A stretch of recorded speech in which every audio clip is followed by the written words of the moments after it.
நண்பர்களே, இன்று நான் பேசப் போற விஷயம் சின்ன விஷயம் இல்ல. உங்க வாழ்க்கைய மெதுவா, சத்தமில்லாம, யாருக்கும் தெரியாம சொரண்டிக்கிட்டு இருக்கும் ஒரு விஷயம். அது உங்க சம்பளம் குறைவில்ல, அது உங்க அதிர்ஷ்டம் கெட்டதில்ல, அது உங்க எதிரிகள் இல்ல, அது கடன் வாங்கும் பழக்கம். ஒரு நிமிஷம் சும்மா சிந்திங்க. உங்க வாழ்க்கையில எத்தனை பிரச்சனைகளுக்கு அடிப்படை காரணம் கடன்? உங்க மன அழுத்தம், உங்க குடும்ப சண்டை, உங்க நிம்மதியில்லா தூக்கம், இதுல எவ்வளவு சதவீதம் கடனால? நீங்க கவனிச்சிருக்கீங்களா? கடன் வாங்குற அந்த ஒரு நொடியில் நமக்கு ஒரு பெருமிதம் வரும். சரி, பிரச்சனை தீர்ந்துருச்சு, இப்போ மேனேஜ் பண்ணிக்கலாம். ஆனா உண்மையில் அந்த நொடிதான் நம்ம வாழ்க்கை மெதுவா அடிமைத்தனத்துக்கு கையொப்பம் போடுற நொடி. பல நூற்றாண்டுகளுக்கு முன்பே சாணக்கியர் ஒரு எச்சரிக்கை கொடுத்தார். அவர் சொன்னார், அவசியமில்லாத கடன் என்பது ஒரு சங்கிலி. அது கண்ணுக்கு தெரியாது, ஆனா அது உன் சுதந்திரத்தை கட்டி போடும். இன்று உலகம் மாறியிருக்கலாம். Digital loan, credit card, EMI, buy now pay later, பெயர்கள் மாறியிருக்கும், ஆனா அடிமைத்தனம் மாறல. ஒரு ஃபோன் வாங்குறோம், இஎம்ஐ. ஒரு பைக் வாங்குறோம், இஎம்ஐ. வீடு, இஎம்ஐ. அதுக்கப்புறம் வாழ்க்கையே இஎம்ஐ. மாத சம்பளம் வரும், அதுக்கு முன்னாடியே போயிடும். நமக்கு மிச்சம் வருவது என்ன தெரியுமா? பயம். ஃபோன் ரிங்கானா பயம், வங்கியிலிருந்து எஸ்எம்எஸ் வந்தா பயம், ஒருத்தன் பணம் எப்போன்னு கேட்டா மனசு நசுங்கும். இதுவே வாழ்க்கையா? நண்பர்களே, பணம் இல்லாதவன் ஏழை அல்ல, ஆனா கடன் வாங்கும் பழக்கத்திலிருந்து வெளியே வர முடியாதவன் அவன்தான் உண்மையான ஏழை. ஏன்னா அவன் சம்பாதிக்கிற ஒவ்வொரு ரூபாயும் அவனுக்காக வேலை செய்யாது. முதல்ல அது வட்டிக்காரனுக்காக வேலை செய்யும், பிறகு கடன் கொடுத்தவனுக்காக வேலை செய்யும், கடைசில மீதி இருந்தாதான் அவனுக்காக. நீங்க உங்க உழைப்ப உங்க கனவுகளுக்காக பயன்படுத்துறீங்களா, அல்ல வேறு ஒருத்தரின் லாபத்துக்காகவா? சாணக்கியர் சொன்ன இன்னொரு கசப்பான உண்மை, வருமானத்தை விட ஆசை பெரியதாக இருந்தால் வாழ்க்கை முழுக்க அவமானம் பெரியதாகும். இந்த சமூகம் நம்மை ஏமாற்றுது. இவன் இப்படி வாங்கியிருக்கான், அவங்க வீட்ல எப்படி இருக்கு? ஒப்பீடு, காட்சிப்படுத்துதல், பிரஸ்டீஜ், இந்த மூன்றும் சேர்ந்து நம்மை கடனுக்கு தள்ளுது. ஒரு ஃபங்க்ஷனுக்கு புதிய ட்ரெஸ் வாங்கணும், ஒரு ஃபெஸ்டிவலுக்கு பெரிய செலவு செய்யணும், ஊருக்கு முன்னாடி கம்பீரமா இருக்கணும். ஆனா அந்த கம்பீரம் 2 மணி நேரம், கடன் அவமானம் 2 வருடம். நீங்க யாருக்காக வாழ்றீங்க? உங்களுக்காகவா, அல்ல மற்றவர்களின் பார்வைக்காகவா? இன்று இந்த வீடியோவில் நம்ம ரொம்ப நேர்மையாக பேச போறோம். கடன் வாங்குற பழக்கம் எப்படி மெதுவா உங்களை ஏழையாக்குது, எப்படி அது உங்க சிந்தனையை பலவீனப்படுத்துது, எப்படி அது உங்க தைரியத்தையே களவாடுது, முக்கியமா அதிலிருந்து எப்படி வெளியே வரலாம். இது சாதாரண மோட்டிவேஷனல் ஸ்பீச் இல்ல, இது ஒரு எச்சரிக்கை, இது ஒரு விழிப்பு, இது உங்க வாழ்க்கை திருப்புமுனையாகலாம். நீங்க உண்மையா மாறணும்னு நினைக்கிறீங்கன்னா இன்று கேட்கிற ஒவ்வொரு வார்த்தையும் மனசுக்குள் செரிக்கணும். ஏன்னா கடன் வாங்கும் பழக்கம் உன்னை மெதுவா ஏழையாக்கும், ஆனா அதை குத்திக் கொண்டு வெளியே வர்ற தைரியம் உன்னை அதிகாரமுள்ள மனிதனாக்கும். இப்போ கேள்வி ஒன்றுதான், நீங்க அடிமையா இருக்க போறீங்களா, அல்ல சுதந்திரமா எழுந்து நிற்க போறீங்களா? வாங்க உண்மையை நேருக்கு நேர் பார்க்கலாம். விதி எண் 1, கடன் வாங்கும் கதவை உடனே மூடு. நண்பர்களே, சாணக்கியனாகணும்னா முதல் செயல் என்ன தெரியுமா? போர்க்களத்துல நிக்கிறதுக்கு முன்னாடி எதிரி உள்ள வர கதவையே பூட்டணும். உங்க வாழ்க்கையில் அந்த கதவு என்ன? கடன் வாங்கும் பழக்கம். பல பேரு ஒரு பெரிய தவறு பண்றாங்க. இந்த கடனை அடைச்சிட்டு அப்புறம் வாங்க மாட்டே. இல்ல, நீங்க அந்த பழக்கத்தை இப்பவே நிறுத்தலனா எவ்வளவு அடைச்சாலும் மீண்டும் அதே குழிக்கே விழுவீங்க. பல நூற்றாண்டுகளுக்கு முன்பே சாணக்கியர் சொன்னார், அழிவை தரும் வழியை தெரிந்தும் அதில் நடப்பவன் தன் எதிரியை விட தானே பெரிய முட்டாள். இது கடுமையான வார்த்தை, ஆனா உண்மை. நீங்க கவனிங்க, கடன் வாங்குறவன் முதல்ல என்ன செய்ய மாட்டான் தெரியுமா? அவன் தன் செலவை கணக்கு பார்க்க மாட்டான். அவனுக்கு ஒரு தவறான நம்பிக்கை இருக்கும், பணம் இல்லனா வாங்கிக்கலாம். இந்த ஒரு சிந்தனையே உங்களை ஏழையாக்கும் விதை. விதி எண் 1 என்ன? இனி எந்த சூழ்நிலையிலும் தேவையில்லாத கடன் வாங்கக்கூடாது. அதுக்காக 3 கேள்வி உங்களையே கேளுங்கள். 1, இது இல்லாம நான் வாழ முடியாதா? 2, இத வாங்குறதால என் வருமானம் அதிகமாகுமா? 3, இதற்காக நான் அமைதியை இழக்க தயாரா?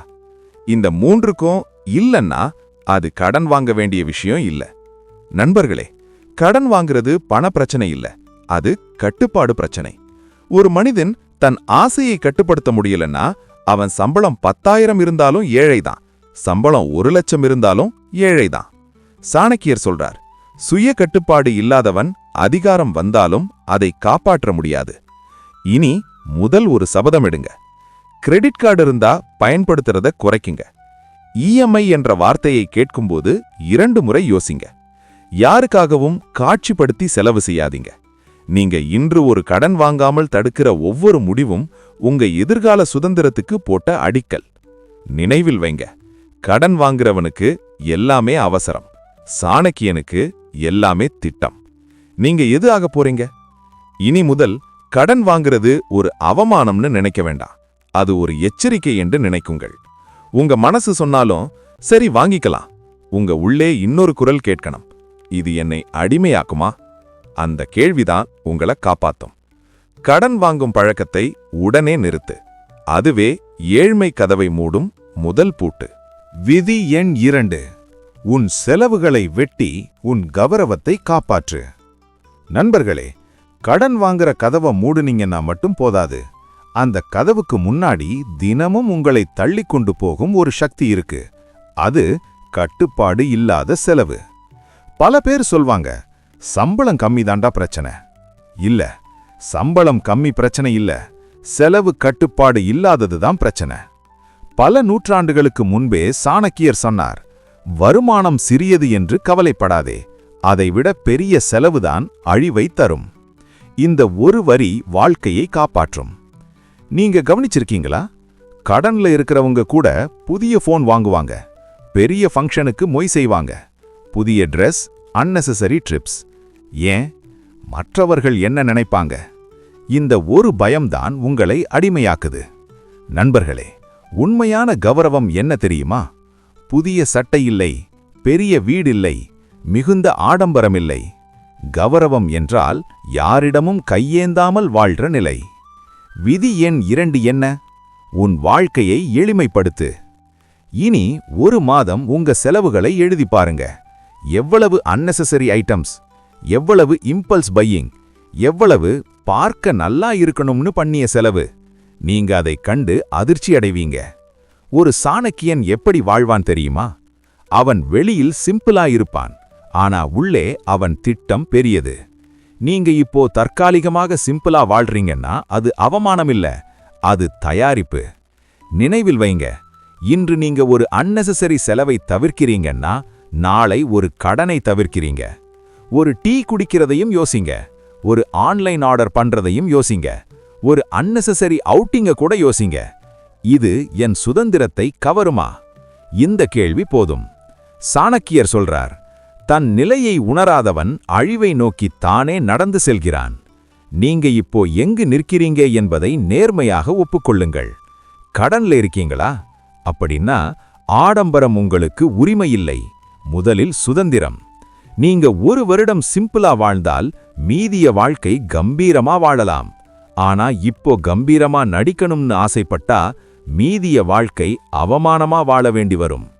உன் செலவை கட்டுப்படுத்து, உன் வாழ்க்கையை எளிமைப்படுத்து, உன் கௌரவத்தை காப்பாற்று. இது சின்ன முடிவு மாதிரி தோன்றலாம், ஆனா இதுதான் ஏழ்மையை முறியடிக்கும் 2வது ஆயுதம். விதி எண் 3.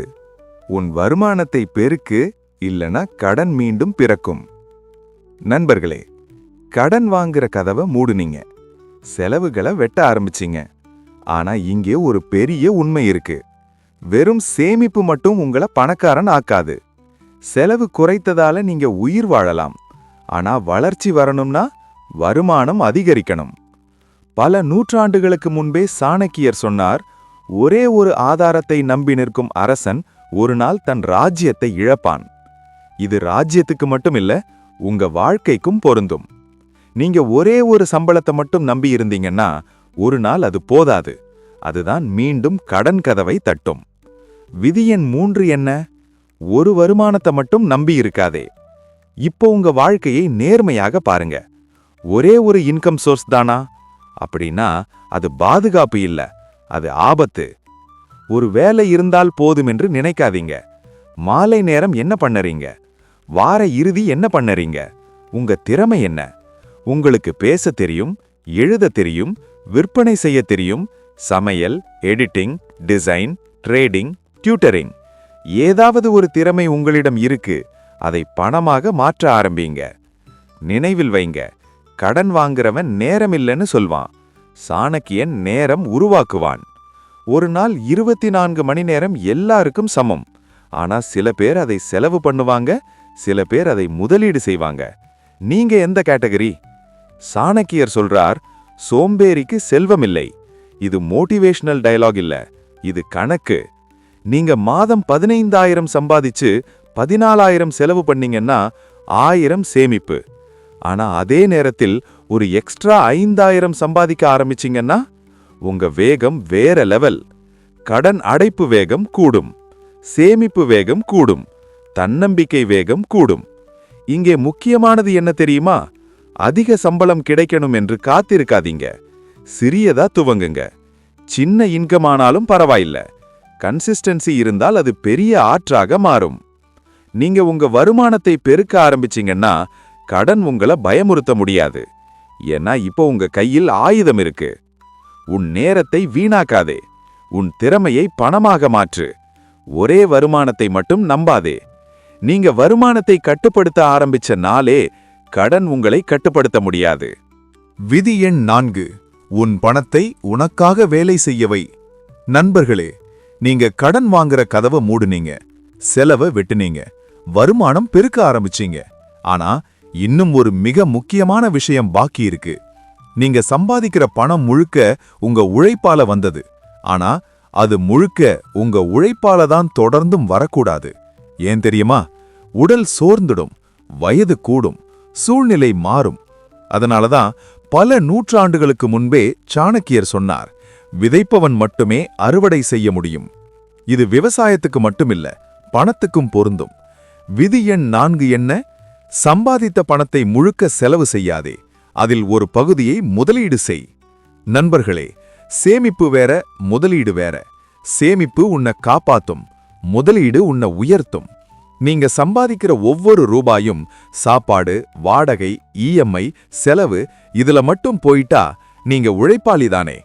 ஆனா அந்த ரூபாயில ஒரு சிறு பகுதி உங்களுக்கு திரும்ப லாபம் கொண்டு வர ஆரம்பிச்சா அதுதான் கேம் சேஞ்ச். நீங்க பங்குச்சந்தை தெரியாம இருக்கலாம், நிலம் வாங்க பெரிய பணம் இல்லாம இருக்கலாம், பெரிய பிசினஸ் ஆரம்பிக்க முடியாம இருக்கலாம். பரவாயில்ல, சின்னதா ஆரம்பிங்க. Recurring deposit, mutual fund, SIP, gold saving, அல்லது உங்க திறமை மேம்படுத்திக் கொள்ள ஒரு கோர்ஸ். அறிவில் முதலீடு கூட ஒரு முதலீடுதான். சாணக்கியர் சொல்றார், அறிவை கற்றவன் எங்கு சென்றாலும் ராஜா. நீங்க இன்று 1000 ரூபாய் செலவு பண்ணி ஒரு அன்னெசரி ஐட்டம் வாங்கறதுக்கு பதிலா அதே 1000 ரூபாய் உங்க குரோத்துக்கு போனால் 5 வருடம் கழிச்சு பாருங்க, வேற லெவல் வாழ்க்கை. முக்கியமா என்ன தெரியுமா? முதலீடு பண்றவங்க பேஷன்ஸ் கத்துக்குவாங்க. கடன் வாங்குறவங்க உடனடி சந்தோஷம் தேடுவாங்க. முதலீடு செய்யறவங்க நீண்டகால வெற்றி தேடுவாங்க. நீங்க எந்த கேட்டகரி? நினைவில் வைங்க, பணம் உங்களுக்காக வேலை செய்ய ஆரம்பிச்ச நாளே நீங்க அடிமை இல்ல, நீங்க உரிமையாளர். சேமிப்பை பழக்கமாக்கு, முதலீட்டை வாழ்க்கை முறையாக்கு. உன் பணம் உனக்காக வேலை செய்யவை. அப்போதுதான் கடன் உன்னை பயமுறுத்த முடியாது. ஏன்னா இப்போ நீங்க உங்க வாழ்க்கையின் தலைவன். விதி எண் 5. மௌன வெற்றி. உன் வளர்ச்சியை உலகத்துக்கு காட்டாதே. நண்பர்களே, நீங்க கடனை கட்டுப்படுத்த ஆரம்பிச்சீங்க, செலவுகளை வெட்டுனீங்க, வருமானம் பெருக்கினீங்க, முதலீடு செய்ய ஆரம்பிச்சீங்க. இப்போ ஒரு ஆபத்தான ஸ்டேஜ் வருது. அது என்ன தெரியுமா? வெற்றி ஆரம்பிக்கும் ஸ்டேஜ். இங்கதான் பல பேர் மீண்டும் விழுவாங்க. பல நூற்றாண்டுகளுக்கு முன்பே சாணக்கியர் ஒரு எச்சரிக்கை கொடுத்தார். வெற்றியை அடைந்தவுடன் கூச்சலிடுபவன் கோமாளி, அதை அதிகாரமாக மாற்றுபவன்தான் அரசன்.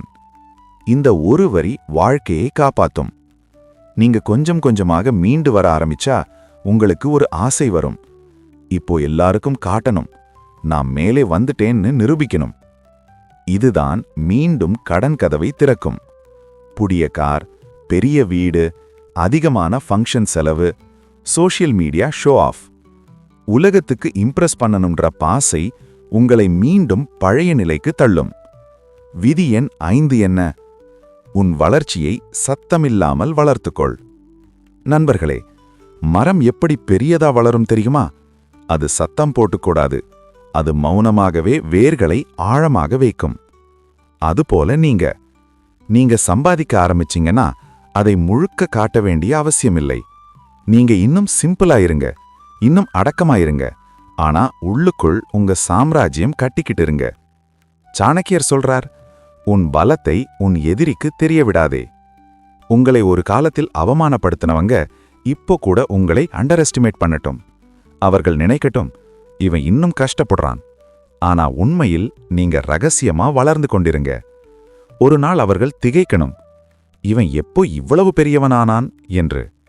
அதுதான் உண்மையான பதிலடி. நினைவில் வைங்க, show off temporary, stability permanent.